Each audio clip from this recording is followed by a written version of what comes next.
1200 दिनों में बनाया जाने वाला टाइटैनिक सिर्फ 2 ही घंटों में क्यों डूब गया?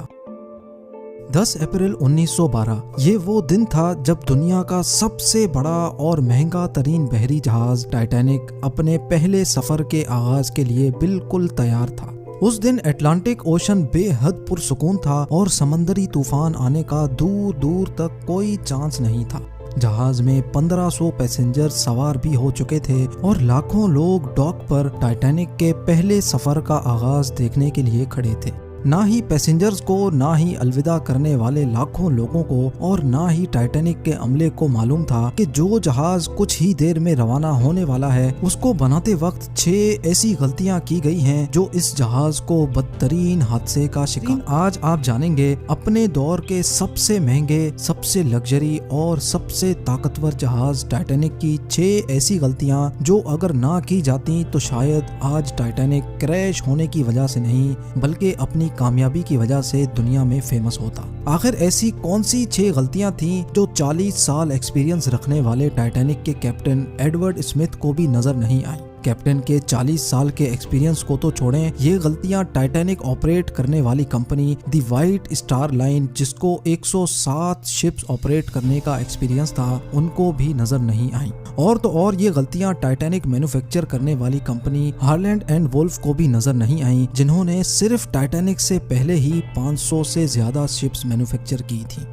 टाइटैनिक की कंस्ट्रक्शन 1907 में शुरू हुई थी और तकरीबन 3 साल का वक्त और 2000 वर्कर्स की मेहनत के बाद जहाज को तैयार कर लिया गया। अब jahaz पूरी तरह से तैयार हो चुका था लेकिन इसको टेस्ट करने का फेज अभी बाकी था। टाइटैनिक बनाने वालों का उस पर भरोसा तब मजीद बढ़ गया जब टाइटैनिक ने अपना पहला टेस्ट रन कामयाबी से पार कर लिया था। टेस्ट पास करते ही पूरी दुनिया में मुख्तलिफ अखबारात में इसकी मार्केटिंग की गई जिसकी हेडिंग थी अनसिंकेबल टाइटैनिक, यानी कभी ना डूबने वाला जहाज बना लिया गया है। जहाज का पहला सफर इंग्लैंड के शहर साउथहैम्पटन से शुरू होना था जिसका दिन 10 अप्रैल 1912 मुकर्रर किया गया और जिसकी मंजिल अमेरिका का शहर न्यूयॉर्क थी।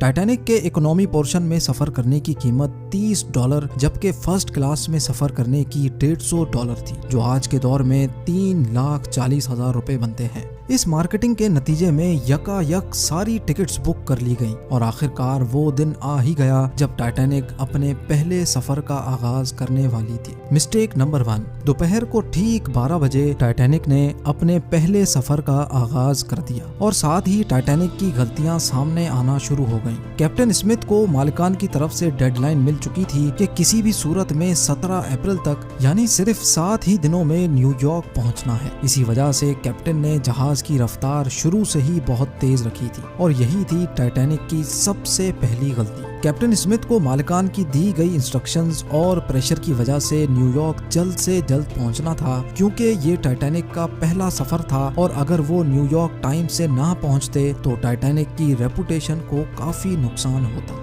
दुनिया की कोई भी गाड़ी हो, मशीन या फिर जहाज, उनके कई ऑपरेटिंग प्रोसीजर्स होते हैं जिनमें स्पीड लिमिट भी इन प्रोसीजर्स का एक पार्ट होता है और वो पार्ट टाइटैनिक के सफर के आगाज में ही वायोलेट किया गया था। थोड़ी ही देर में जहाज साउथहैम्पटन के पोर्ट को इतना पीछे छोड़ गया कि अब दूर दूर तक नीले समंदर के अलावा कुछ नजर नहीं आ रहा था।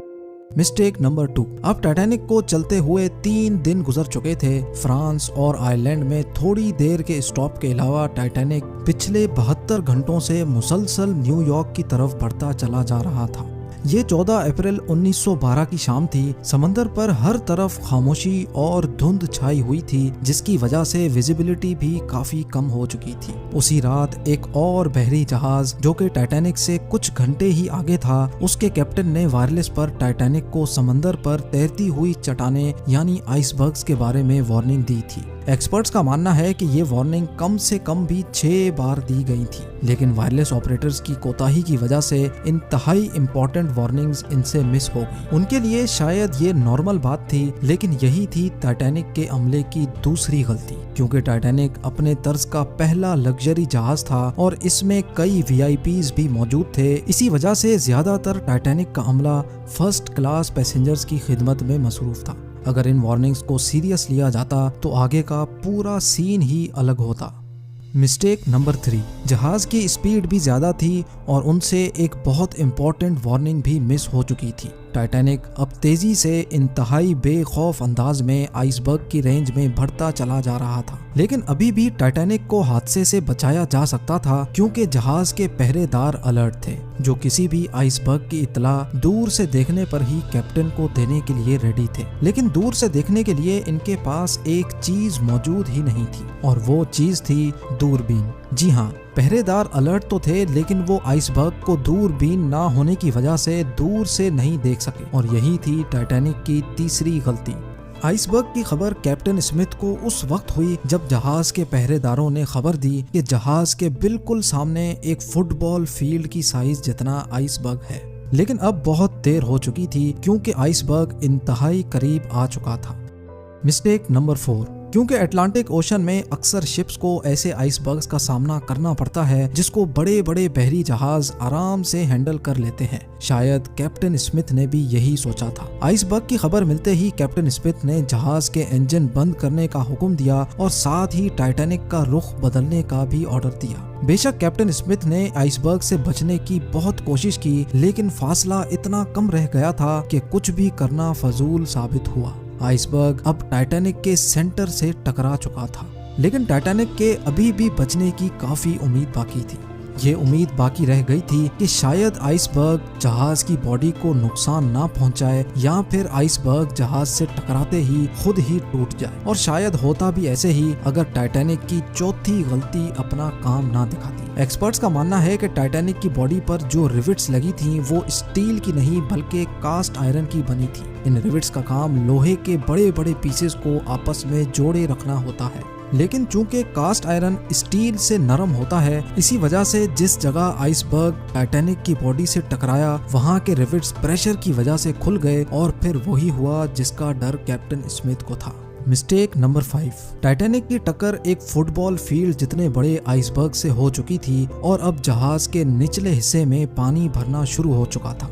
इस खतरनाक तसादुम ने पूरे अमले और पैसेंजर्स को अलर्ट कर दिया था और साथ ही जहाज में मौजूद टाइटैनिक के मालिक जोसेफ ब्रूस को भी। बेशक टाइटैनिक में पानी भरना शुरू हो गया था, लेकिन अभी भी टाइटैनिक के बचने की उम्मीद बाकी थी, क्योंकि टाइटैनिक को ऐसे डिजाइन किया गया था कि अगर इसके 3 फ्लोर्स में पानी भर भी जाए फिर भी ये नहीं डूब सकता। लेकिन बदकिस्मती थी इस जहाज की कि 3 फ्लोर्स को क्रॉस करके पानी अब 4थे फ्लोर तक जा पहुंचा था। अब मामला हाथ से निकल चुका था। टाइटैनिक आहिस्ता आहिस्ता ओशन में डूबता जा रहा था। अब जहाज की फिक्र किए बगैर इसमें मौजूद पैसेंजर्स की जान बचाने का वक्त आ चुका था। कैप्टन स्मिथ ने रेडियो पर इमरजेंसी अलर्ट जारी कर दिया। जब तक कोई मदद के लिए आता तब तक पैसेंजर्स को लाइफ बोट्स में शिफ्ट करने का प्लान किया गया, लेकिन इस मौके पर 5वीं गलती ने अपना काम दिखा दिया। जी हाँ, जहाज में टोटल 32 लाइफ बोट्स की जगह थी, लेकिन कोताही की वजह से सिर्फ 20 बोट्स ही रखी गई थी।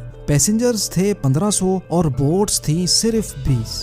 मिस्टेक नंबर 6, हर तरफ अफरा तफरी का आलम था और हर शख्स उन चंद गिनी चुनी कश्तियों में सवार होना चाहता था। 12:45 पर पहली इमरजेंसी कश्ती समंदर में उतारी गई, लेकिन यहाँ हुई एक और छठी गलती। अफरा तफरी के आलम में कश्तियों को पूरा भरे बगैर ही समंदर में उतार दिया गया, जिसमें ज्यादातर फर्स्ट क्लास पैसेंजर्स को तरजीह दी गई थी। यानी जो लोग ज्यादा अमीर थे उनको पहले बिठाया गया था। कश्तियों में अगर ज्यादा पैसेंजर्स को बिठाया जाता तो इंसानी जानें कम जाया होती। अब जहाज तेजी से समंदर में डूबता जा रहा था। 2:18 पर शॉर्ट सर्किट की वजह से टाइटैनिक की सारी रोशनियां बुझ गई थी और अगले ही लम्हे जहाज टूटकर 2 हिस्सों में तकसीम हो गया। यूं टाइटैनिक को समंदर के अंदर मुकम्मल तौर पर डूबने के लिए 2 घंटे 40 मिनट लगे और इस तरह 1500 लोग अटलांटिक ओशन के ठंडे पानी में डूबकर मर गए। आपको एक और बात भी बताते चलें कि पानी का टेम्परेचर उस वक्त -2 डिग्री सेंटीग्रेड था। मतलब अगर पैसेंजर्स इस ठंडे पानी में छलांग भी लगाते तो बचने का कोई चांस नहीं था, क्योंकि इंसान इतने कम टेम्परेचर में 30 मिनट से ज्यादा जिंदा नहीं रह सकता। कहा जाता है कि मरने वालों की तादाद 1500 से भी काफी ज्यादा थी, क्योंकि जिन लोगों की जहाज के अमले से जान पहचान थी उनमें से काफी लोग जहाज पर बगैर टिकट सवार हुए थे। जिंदा बच जाने वालों में सबसे ज्यादा तादाद बच्चों और खवातीन की थी। दूसरी तरफ कैप्टन स्मिथ था जो सारा वक्त लोगों की जान बचाने में लगा रहा और वो आखिरी आदमी था जिसने डूबते जहाज से छलांग लगाई थी।